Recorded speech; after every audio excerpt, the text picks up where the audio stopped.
Hey boys and girls, Miss Lacey here. Welcome to the first week of August. I can't believe the summer is flying by. This month, we're talking about something new. We're talking about creativity. And creativity is using your imagination to do something new. Our memory verse is, we are God's creation. He created us to belong to Christ Jesus. Now we can do good works. Long ago, God prepared these works for us to do. It's in Ephesians 2:10. So I hope you enjoyed today's lesson, and I'll see you next time.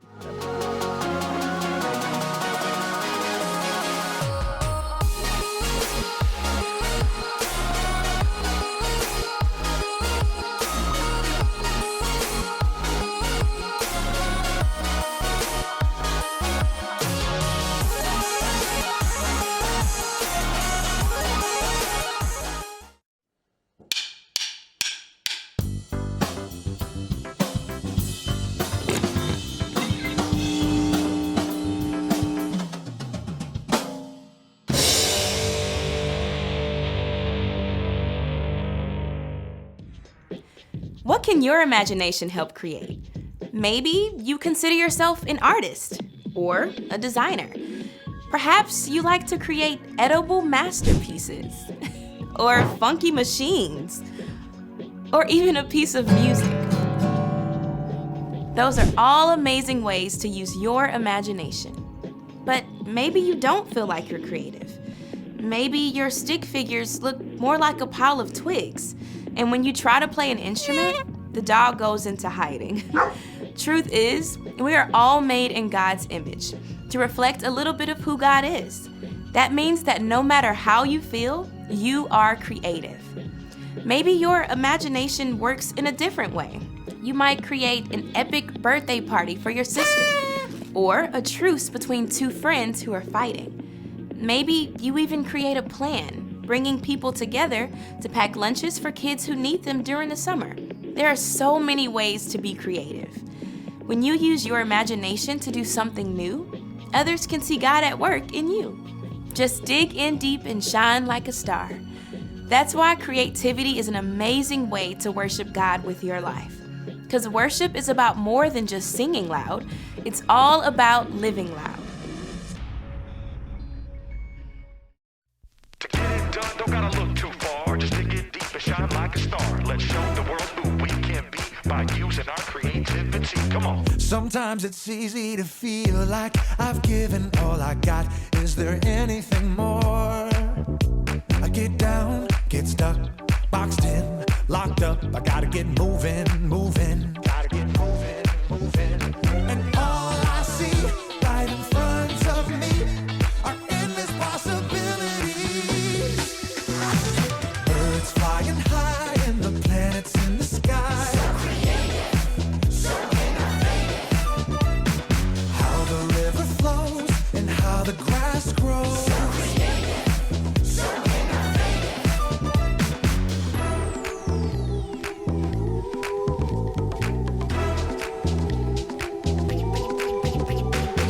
Sometimes it's easy to feel like I've given all I got. Is there anything more? I get down, get stuck, boxed in, locked up. I gotta get moving. Gotta get moving. And all I see right in front of me are endless possibilities. Birds flying high and the planets in the sky. So creative, so innovative.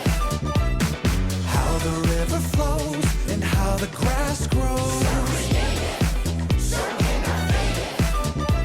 A tiny little seed growing everything we need. So creative, so innovative. Turning sound into a song makes me wanna sing along. So creative, so innovative. All these things, they show me who you are.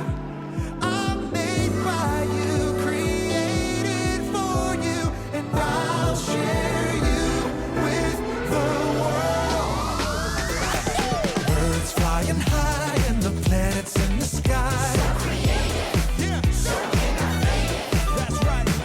How the river flows and how the grass grows. So creative, so innovative.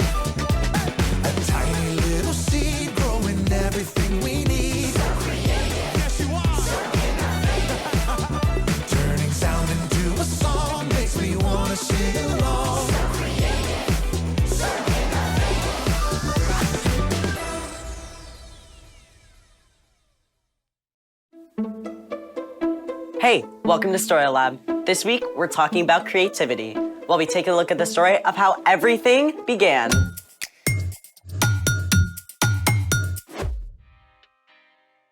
Hey, I'm Skylar. And I'm Sebastian, We're talking about creativity. which is using your imagination to do something new. Looks like you're trying something new. It's supposed to be Actually, what do you think it is? Sea monster? No, it's supposed to be me. Oh. I'm a terrible artist. Hey, you don't need to be a great artist to be creative. You can find unique ways to solve problems or encourage people or create something no one has ever seen before.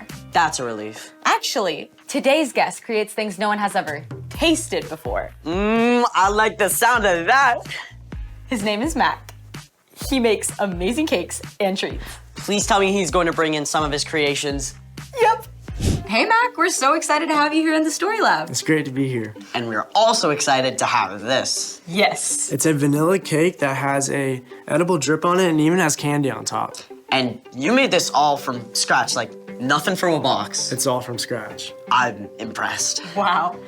So how did you get started baking? Well, I just made cookies one night during COVID and it was really fun. So how did baking turn into such a big thing for you? Well, one of my mom's friends actually had an anniversary coming up and she asked me to make her a cake. And once she posted it, it kind of just started from there. What do you enjoy most about baking?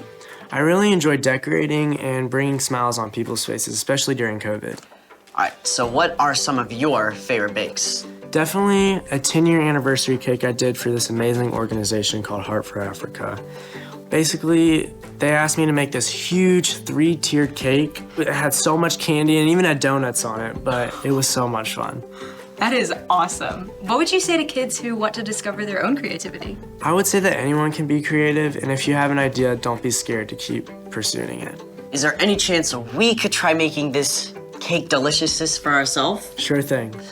All right, let's all say it. Let's make it! Okay, so first we have this pink icing, and this is called a rosette tip. So first thing we're gonna do is just make a small circle right here. You wanna try? Sure.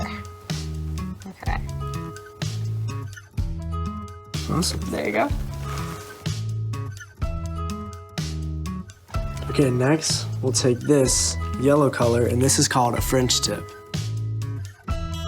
Then we'll just basically dot with this right here.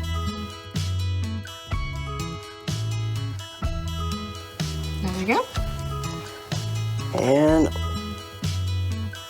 there we go. Look at that. Awesome. Next, we have this orange color, and it's just a circle tip.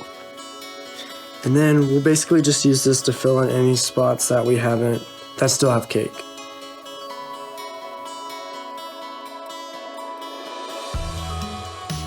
There we go.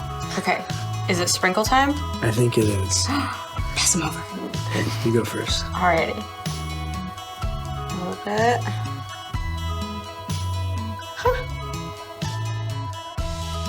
I gotta add some style to it. Absolutely. Well, awesome. Well, Mac, it's been amazing having you in the Story Lab. Thank you for teaching us how to decorate cakes. It's been so much fun. Mac, it is mind-boggling how you can come up with something so incredible from nothing. Speaking of which, it's time for... The story before the story. Today, we're in the first chapter of Genesis, the very first book in the Bible. Usually, we do the story before the story now. But today, there is no story before the story. Because our story starts at the very beginning. Take it away. Hey everyone, I'm Erica. Hey, Erica. I need you to wrap your brain around something that seems impossible. Before time began, there was no time. There was nothing. No breath of air, no sliver of light, no thing to think a thought. Except God. God was in the midst of nothingness, and God had a plan, an immense, breathtaking design in mind. God spoke into that dark nothingness and called out. Let there be light. And there was light. Just like a painter splashes color across a canvas, God flooded everything with brilliant light, and God saw. That's good. Then God separated the light from the dark. God called the light day and the dark night. Evening faded to night, and then back to bright morning, the very first day. But God was just getting started.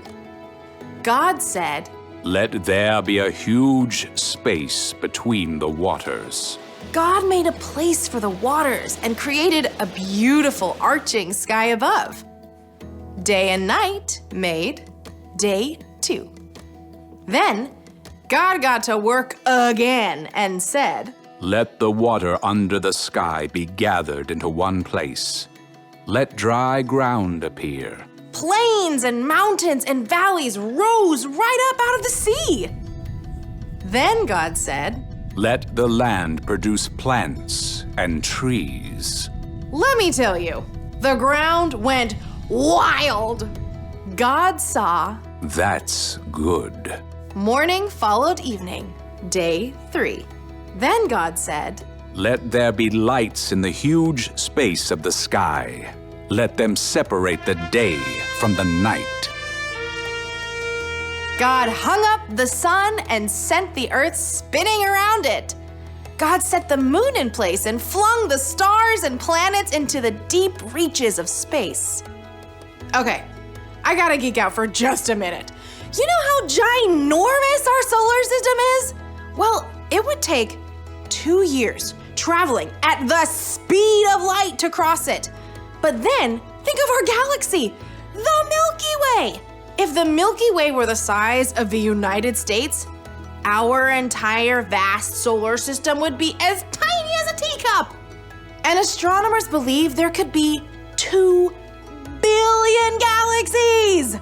Yeah, that's how immense and creative our God is.